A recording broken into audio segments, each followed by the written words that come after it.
So, hello guys. Thank you again for expending some time to study and investigate on how mythology and folklore influences the modern society and even those people who's under that modern society. So, basically, to start up, I pose the question, how does it really influence us? So, first, I think there's one thing that we should take note. There are plentiful of factors that impact the way modern people think. One of these influences come from the influence of the Greeks, or what we call the Grecian society today. Because of their culture, they brought forth literatures and stories that reflects how people behave in this day and age. As from experience, I have read narratives, plentiful of narratives about heroes and their greed or their excessive desire for luxury, power, women, and earthly treasures of the world. Knowing this captured my attention that even heroes are no exception. They and even them could have ulterior motives hidden from others. If people could read their narratives, I'm sure people are open up to different realities and fundamental truths of this world. In effect, they wouldn't get too shocked because of this pre-stored knowledge. Roseanne?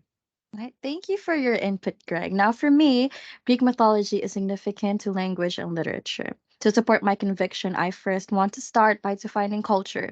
It's the total way of life of people, which includes patterns of beliefs, customs, objects, institutions, techniques, and language. Now, literature is a product of the human mind. Where would the human mind source these contents from? Of course, from culture, because it is where every aspect of human life permeates from. And Greek mythology greatly flourishes in the English language. It can be seen from our mundane experience as students, where every time we delve into a new lesson and encounter a new term, it is often etymologically investigated. Now, Greek mythological tales also teach us lessons of human values, despite the prominence of supernatural beings, and they show us a reflection of historical events, cultures, relationships, and human alliances, and so much more, while also having an enjoyable discovery experience. That's all for me. Now, Hera, could you take the floor? Thank you for that, Ate Rose. So for me, myth is also sacred tales that explain the world and man's experiences. So, and its subject is to reflect universal concerns of mankind. So, for example, the Divine Comedy. So, considering that it is fiction, the author put himself into the story that depicts human nature imperfection.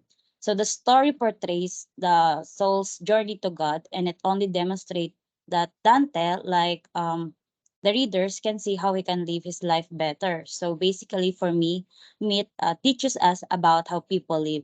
Furthermore, the extreme experiences of the characters in myth and folklore serve as our inspiration for how to live a better life. It is also our hope because it provides a moral lesson at the end of a story that teaches us an important and meaningful life lesson about how to change negative behaviors. So, Hazel. Thank you for sharing such wonderful thoughts, Sarah. Well, just like you, I do agree that the extreme experiences of the characters in myth and folklore serve as our inspiration for how to live a better life. We also know that it makes up a major part of anyone's heritage. And it is also a constant reminder of who we are and where we come from. So, if you are going to ask me what the role of mythology and folklore is in the understanding of the well reasoned man mindset, I believe that it is more than a story. They also play an important role in passing along core values or character traits and allow us readers to develop our reading, writing, listening, and speaking skills as well as evaluation and problem solving. That's it. Thank you again for putting up profound insights. Thank you, Hazel, Hara, Rose.